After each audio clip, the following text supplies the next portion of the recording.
Okay, so here we are. The season 1 is finished. That was episode 5. Let's see what we did from player choices. You and 31.4% of players left Georgia to die. So most people actually took him out.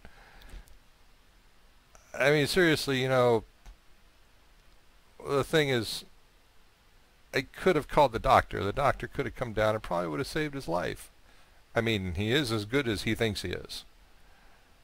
But the game didn't give you that option. So, I mean, I can understand they did it for dramatic purposes, but, it's one of those cases where they kind of ignore sort of a logical result of the established universe in order for dramatic purpose. Did you give the Crooked Man a trial? You and most people brought the Crooked Man back alive. And, not surprising that most people opted to do it that way. How did you punish the Crooked Man? You and 47.4%. So it was about a 50-50 split between imprisoning him and not. Because the other two choices were to tear his head off and toss him down the well. Now again, the well, as I understand it from the comics, the well is a magical bottomless well, which means if you are thrown down the well, you fall forever, for eternity, which basically means you fall until you die of thirst or starvation. So your body may fall in eternity, but you won't be alive forever. Did you accept TJ's gifts for Snow? Of course I did, and of course most people did. How can anybody not? I mean, seriously, who turns this down? I guess people turn it down to see what happens. What were your last words? Your last words to Narissa. Wow, they actually tracked that. You and a little bit more than half of players said, I hope I've done some good here. Okay, so regarding what happened, so she tells me at the end that she didn't tell the truth when she said that she witnessed the Crooked Man giving the order to Georgie to kill Faith and Lily. And instead, all she saw was that Georgie came back and said that the Crooked Man said they needed to be made an example of. But the thing is,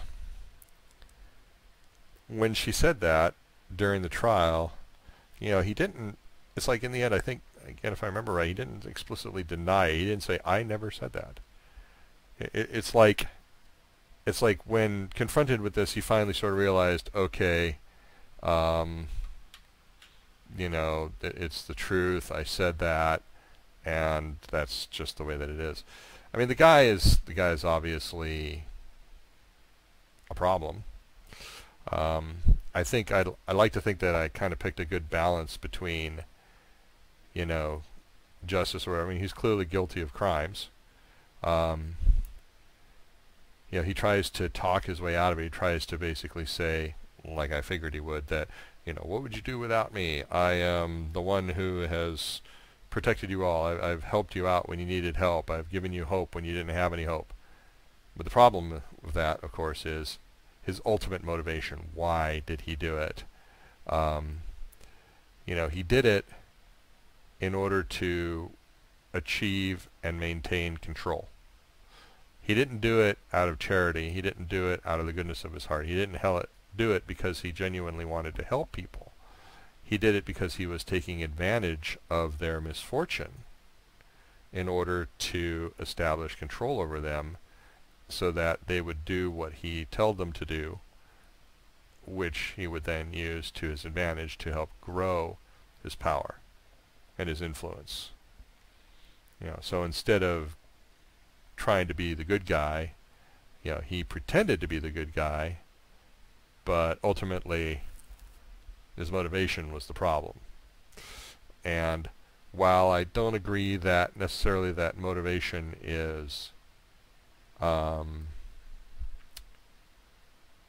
should be motivation, like for example, we talk about hate crimes and you did it because there's hate crimes, but then some people think that you should be punished more because of what you were thinking at the time you did something bad. And the problem with that is trying to determine what somebody was thinking when they did that. And, that leads to thought crime. So for him to say that, well, you know, I was just trying to help you out. I was just trying to, you know, help the people when they couldn't get help elsewhere. His motivation was not what he said that it was. I'm going to say, I guess I'm going to have to be consistent and say that that in and of itself was not worthy of any harsher punishment. But the end result of that is because his motivation is what led him to do things a certain way. And it's the way he did things, the way he built his power base. You know, he didn't do it out of charity. He did it to grow his power base. And the fact is he grew his power base, and he took advantage of people, and he made people beholden to him.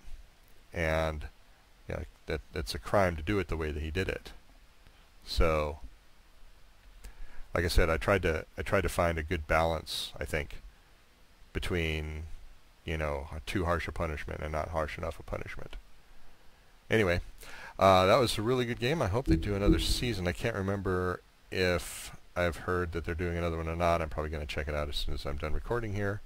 I also like that they've learned a lot. They learned a lot in this game from the first season of The Walking Dead.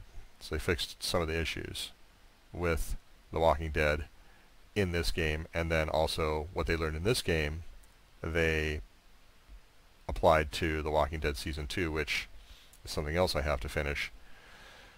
So if you've watched this far, and if you've listened this far, I appreciate it. Thank you very much. And I enjoyed playing this game. I enjoyed making these videos. And this was fun. Thanks for watching. I'll see you around.